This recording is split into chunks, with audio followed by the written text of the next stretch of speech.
Hello students, welcome to Global Online. This is Ankita Sood. So West Bengal Set Paper 1 preparation में आज हम discuss करेंगे steps of research के most expected questions and in questions के साथ detailed explanation भी मैं आपको बताऊंगी ताकि फटाफट से क्वेश्चंस के साथ आपकी रिवीजन भी हो जाए। इसमें से as it is questions examination में पूछे जा सकते हैं, तो आप सभी स्टूडेंट्स इस सेशन में एंड तक बने रहिएगा एंड कोई भी डाउट हो तो आप मुझे कॉमेंट करके पूछ सकते हो। आगे बढ़ने से पहले आपको बता देना चाहती हूँ कि एग्जाम क्वालिफाई करने के लिए पेपर 1 प्रिपरेशन पर ध्यान देना बहुत जरूरी है। इसमें आप आसानी से 75 प्लस स्कोर कर सकते हो अगर आप एक स्मार्ट प्रिपरेशन को फॉलो करते हो। एंड इसके लिए कंप्लीट कोर्स हमने लॉन्च किया है जो कि एग्जामिनेशन के डिफिकल्टी लेवल और लेटेस्ट पैटर्न को ध्यान में रखते हुए ही बनाया गया है। इसमें हम कंप्लीट पेपर 1 के फुल सिलेबस वीडियो लेक्चर्स आपको देते हैं, बहुत ही सिंपल लैंग्वेज में रियल लाइफ एग्जाम्पल्स के साथ, बहुत ही ज्यादा इंटरेस्टिंग वे में यहाँ पर आपके सारे कॉन्सेप्ट्स क्लियर करवाने की मैं श्योरिटी देती हूँ। साथ ही फुल सिलेबस नोट्स आपको पीडीएफ फॉर्मेट में मिलेंगे जिसको आसानी से अपने मोबाइल फोन में भी डाउनलोड करके आप पढ़ सकते हो। फुल सिलेबस मॉक टेस्ट में आपको 60 से भी ज्यादा मॉक टेस्ट मिलेंगे दोनों लैंग्वेजेस में एंड इसमें से as it is questions exam में आते हैं। एंड ये मॉक टेस्ट अगर आप लोग अटेम्प्ट कर लेते हो तो डेफिनेटली आप लोग एग्जामिनेशन में अच्छा स्कोर कर सकते हो। एंड साथ ही 2000 प्लस एमसीक्यू क्वेश्चन बैंक में आपको मिलते हैं previous year questions, most repeated questions and most expected questions. तो हर एक क्वेश्चन के सॉल्यूशन के साथ आपको डिटेल में एक्सप्लेनेशन भी दी जाएगी ताकि रिवीजन के दौरान भी आपके सारे कॉन्सेप्ट्स क्लियर हो जाएं। ये सभी क्वेश्चंस रिवीजन में आपको बहुत हेल्प करते हैं। सो गिवन व्हाट्सएप नंबर्स पर कांटेक्ट करके आज ही इस कोर्स को ज्वाइन कर लीजिए। इसके लिए आपको सिर्फ एक ही बार फीस देनी है, 2000 रुपए। एग्जाम तक ये फीस वैलिड रहेगी, ये कोर्स वैलिड रहेगा। एंड इसके फ्री वीडियोस के एक्सेस के लिए ग्लोबल ऑनलाइन ऐप को जरूर डाउनलोड कीजिए। स्टोर सेक्शन पर जाकर सर्च बार में आपको कोर्स का नाम लिखना है। कोर्स के ओवरव्यू के बाद कंटेंट पर क्लिक करते ही आप यहाँ पर देख सकते हो सिलेबस मिल जाएगा, सेपरेटली मेरे फोल्डर्स मिल जाएंगे एंड यहाँ पर यूनिट वाइज फोल्डर्स हैं जहां पर आपको theory lectures, MCQ lectures, mock test और नोट्स भी मिल जाते हैं। ये एग्जाम ओरिएंटेड कोर्स है। डेफिनेटली 6 महीने के अंदर अंदर आपको एग्जाम को क्वालिफाई करने में यही कोर्स मदद करेगा। सो गिवन नंबर्स पर कांटेक्ट करके आप इस कोर्स की पूरी जानकारी जरूर ले सकते हो। तो चलिए शुरू करते हैं। हमारा आज का पहला क्वेश्चन है, what is the usual sequence of steps in the scientific method. तो सिंपल सा है यहाँ पे कि जो साइंटिफिक मेथड होता है, ठीक है, अगर हम लोग कोई साइंटिफिक रिसर्च कर रहे हैं तो उसमें कौन कौन से स्टेप्स होते हैं। तो यहाँ पे हमारे पास 5 स्टेप्स दिए हैं, आपको इनको सीक्वेंस में ऐड करना है। तो पहला है hypothesis making bye identifying the variables. तो हाइपोथेसिस का मतलब होता है अनुमान लगाना, ठीक है। तो हम अनुमान लगाते हैं कोई भी वेरिएबल, यानी कि रिसर्च में जो भी हम लोगों ने डेटा कलेक्ट किया है, ये जो भी चीजें हम यूज कर रहे हैं, ठीक है, उनको आइडेंटिफाई करने के लिए हम लोग अनुमान लगाते हैं।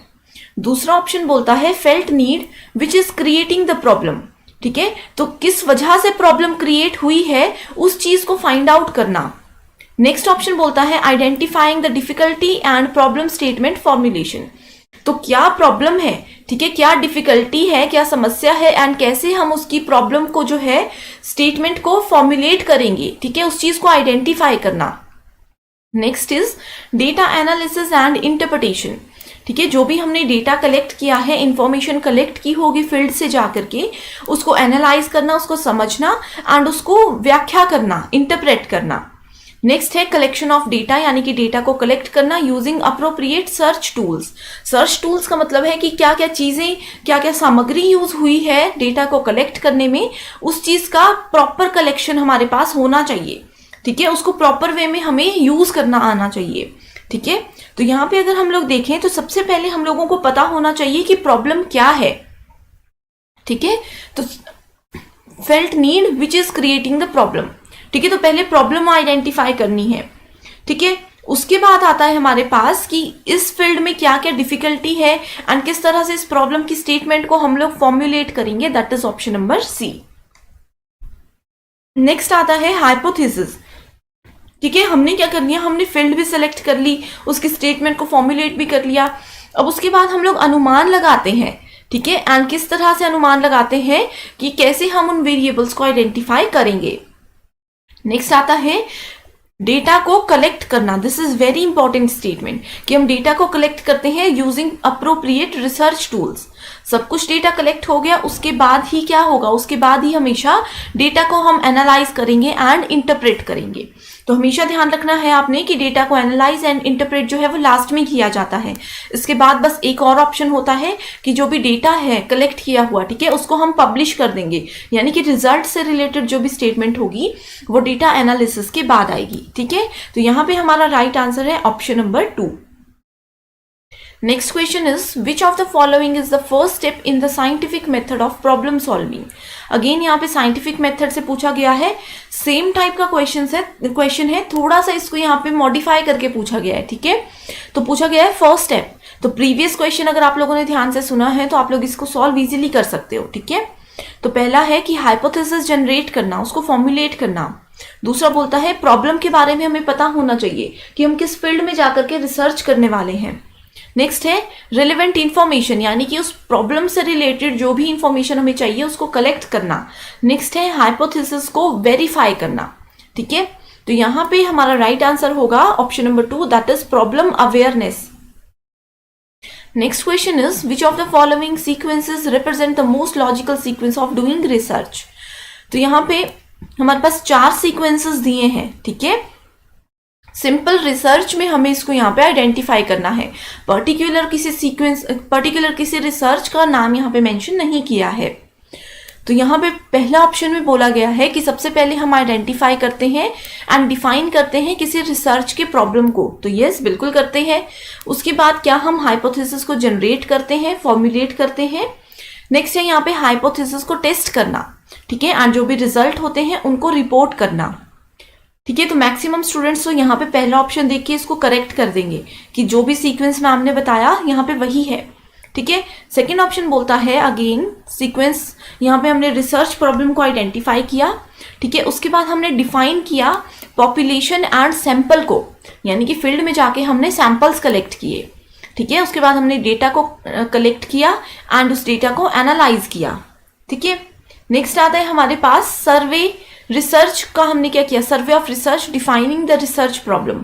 तो यहाँ पे भी सबसे पहले रिसर्च प्रॉब्लम को डिफाइन किया गया है, ठीक है। उसके बाद डेटा को कलेक्ट करेंगे, उसको प्रेजेंट करेंगे, किसको प्रेजेंट करेंगे, उसके आउटपुट को, जो उसका रिजल्ट है, ठीक है। तो यहाँ पे आउटकम्स लिखा हुआ है, ठीक है, एंड इस ऑप्शन में सिंपल रिजल्ट लिखा है, तो आप लोगों ने कंफ्यूज नहीं होना है, ये एक ही चीज है। Next option is defining research variables. तो सबसे पहले ये बोलते हैं कि वेरिएबल्स आपको डिफाइन करने हैं, उसके बाद अनुमान लगाना है, उसके बाद रिसर्च को जो है वो टेस्ट करना है, ठीक है, एंड उसके बाद उसके जो आउटकम्स हैं उसकी हमें रिपोर्ट जनरेट करनी है। तो बहुत ही सिंपल क्वेश्चन है, ठीक है, डायरेक्ट क्वेश्चन है, क्वेश्चन नंबर 1 पे ही बेस्ड है ये कहीं ना कहीं, लेकिन इसमें ऑप्शंस ऐसे दिए गए हैं कि स्टूडेंट्स कंफ्यूज हो सकते हैं, ठीक है। तो आपने सिंपल लैंग्वेज में इसको फॉलो करना है कि सबसे पहले हम क्या करते हैं, आइडेंटिफाई करते हैं प्रॉब्लम को, उसके बाद हम हाइपोथेसिस जनरेट करते हैं, ठीक है। उसके बाद हम हाइपोथेसिस को टेस्ट करते हैं। यहाँ पे बोला गया था कि हाइपोथेसिस जनरेट करने के बाद डायरेक्ट हम क्या करते हैं, रिसर्च की टेस्टिंग करते हैं, ठीक है, लेकिन हम क्या करते हैं, हाइपोथेसिस की टेस्टिंग करते हैं एंड देन रिजल्ट को रिपोर्ट करते हैं। नेक्स्ट क्वेश्चन इज, ठीक है, यहाँ पे हमें क्या करना है, स्टेप्स को अरेंज करना है। तो again identification of research problem, ठीक है। उसके बाद रिसर्च का ऑब्जेक्टिव, तो आपको पहले ऑब्जेक्टिव पता होना चाहिए अपने रिसर्च का, या फिर आपको प्रॉब्लम पता होनी चाहिए। तो ये ऑप्शन अभी तक हमने किसी भी क्वेश्चन में डिस्कस नहीं किया है, तो स्टूडेंट्स कंफ्यूज हो सकते हैं, ठीक है। तो तीसरा ऑप्शन है डेटा को कलेक्ट करना। फोर्थ है मैथडोलॉजी, यानी कि कौन सा मेथड हम रिसर्च में यूज कर रहे हैं। नेक्स्ट है डेटा को एनालाइज करना एंड रिजल्ट को जो है वहां पे पब्लिश करना, ठीक है, एंड उसके बारे में डिस्कशन करना। तो यहाँ पे मैं आप लोगों को बता दूं कि पहले जो है हम मेथड्स यूज करते हैं, ठीक है। अगर हम लोग इन दोनों ऑप्शंस को भी छोड़ देते हैं, ऑप्शन 3 एंड 4 में अगर हम देखें तो पहले हमें मेथड पता होना चाहिए कि किस तरह से हम डेटा को कलेक्ट करेंगे। फील्ड में जाएंगे या फिर इंटरनेट या गूगल की हेल्प से हम लोग मेथड जो है डेटा को कलेक्ट करेंगे, तो वो सब मेथड्स हमें पहले यूज करने हैं, उसके बाद ही हम डेटा कलेक्शन के लिए जो है रेडी होते हैं। तो ऑप्शन नंबर 4 पहले आएगा एंड देन ऑप्शन नंबर 3। तो यहाँ पे आप लोग देख सकते हो ये वाला ऑप्शन एलिमिनेट हो गया, ये वाला ऑप्शन भी एलिमिनेट हो गया, ठीक है, ऑप्शन नंबर 4 एंड 3, ठीक है। तो इसमें 5 एंड 6 जो है वो ऑलरेडी अरेंज्ड है, तो ये 4 ऑप्शंस जो है वो हमारे अरेंज हो चुके हैं, ठीक है। अब हमें देखना है सिर्फ ऑप्शन नंबर 1 एंड 2, कि पहले हमें रिसर्च प्रॉब्लम पता होनी चाहिए या फिर हमारे रिसर्च का क्या ऑब्जेक्टिव है, क्या उसका एम है, हमें ये पता होना चाहिए। तो ये भी हम डिस्कस कर चुके हैं कि पहले रिसर्च प्रॉब्लम पता होगी तभी हम क्या करेंगे, उसके बारे में रिसर्च करना शुरू करेंगे। So option number 2 is the right answer. Next question is the identification of research problem involves. ठीक है, तो कैसे हम किसी रिसर्च प्रॉब्लम को आइडेंटिफाई कर सकते हैं। पहला है सिलेक्शन ऑफ एकेडमिक एरिया, यानी कि किस फील्ड में हम लोग रिसर्च करना चाहते हैं। ठीक है, जैसे कि हम सोशल वर्क में करना चाहते हैं, हम कंप्यूटर साइंस में करना चाहते हैं, या फिर साइंस में किसी पर्टिकुलर केमिकल से रिलेटेड हम करना चाहते हैं। ठीक है, नेक्स्ट है demarcation of the study area. ठीक है, कि उसका सीमांकन करना है कि किस लेवल तक हम लोग जो है रिसर्च के लिए जाएंगे, क्योंकि कुछ टॉपिक्स ऐसे होते हैं कि आप जितना मर्जी उसके बारे में रिसर्च करते रहो वो एंड नहीं होंगे, आप लोग आगे बढ़ते जाओगे। ठीक है, तो इसीलिए उसका सीमांकन करना जो है वो बहुत ज़्यादा ज़रूरी है कि यस हम इसी लेवल तक जाना चाहते हैं, इसी लेवल पे हमें रिसर्च करनी है, इसके आगे की जो प्रॉब्लम्स है उसको मे बी अभी हम लोग सॉल्व नहीं करेंगे। ठीक है, नेक्स्ट है rejection of personal and collective choices. ठीक है, तो पर्सनल चॉइसेस एंड इकट्ठा किया हुआ जो डेटा है हमारा, कलेक्टिव चॉइसेस जो है उसको रिजेक्ट करना। नेक्स्ट है specific topic within the area. So इसका मतलब है कि जैसे मैंने सोशल वर्क की बात की, ठीक है, तो ये आ गया एकेडमिक एरिया। ठीक है, अब इसमें स्पेसिफिक एरिया कुछ भी हो सकता है, जैसे सोशल वर्क में आता है हमारे पास, मान लीजिए कि हम फूड एंड सेफ्टी से रिलेटेड टॉपिक पे रिसर्च करना चाहते हैं। ठीक है, हम लोग जो पुअर स्टूडेंट्स होते हैं उनको एजुकेट करने से रिलेटेड टॉपिक पे रिसर्च करना चाहते हैं। ठीक है, तो वो होता है एक स्पेसिफिक टॉपिक। ठीक है, नेक्स्ट है मैनेजमेंट ऑफ फाइनेंशियल सोर्सेज, कि कहाँ से हम फाइनेंशियल सोर्सेज यूज कर रहे हैं उसको मैनेज करना जो है वो बहुत ज़रूरी है। ठीक है, तो ये इंपॉर्टेंट कॉन्सेप्ट ज़रूर है, लेकिन ये कॉन्सेप्ट जो है वो रिसर्च प्रॉब्लम की आइडेंटिफिकेशन से रिलेटेड नहीं है। ठीक है, तो ऑप्शन नंबर ई को हम पहले ही एलिमिनेट कर देंगे, दैट इज ऑप्शन नंबर 4। ठीक है, तो अगर हम लोग बात करें तो पहला आता है हमारे पास ऑप्शन नंबर ए, यानी कि हमें एकेडमिक एरिया सेलेक्ट करना बहुत ज़रूरी है। तो एरिया अगर सेलेक्ट करते हैं तो उसके साथ स्पेसिफिक टॉपिक को भी हम सेलेक्ट करेंगे, that is A and D.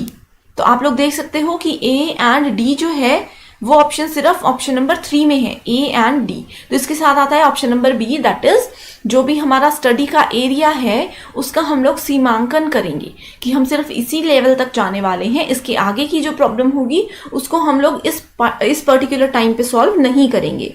ठीक है, तो ये जितने भी कॉन्सेप्ट्स हैं ये बहुत ज़्यादा इंपॉर्टेंट है। So I hope you understand the concept. Paper 1 के साथ साथ पेपर 2 प्रिपरेशन पर भी फोकस कीजिएगा। एग्जाम ओरिएंटेड वे में कंप्लीट स्टडी मटेरियल हम आपके लिए लेकर आए हैं, जिसमें आपको फुल सिलेबस नोट्स और एमसीक्यूज मिलेंगे। इसमें आपको previous year questions, most repeated questions और एक्सपेक्टेड क्वेश्चंस हम देते हैं, जिसमें से एज इट इज क्वेश्चंस हर बार एग्जाम में पूछे जाते हैं। ये स्टडी मटेरियल ना सिर्फ एग्जाम क्वालिफाई करने में आपको मदद करता है, बल्कि इसके बाद इंटरव्यू को क्वालिफाई करने में भी आपको बहुत हेल्प करेगा।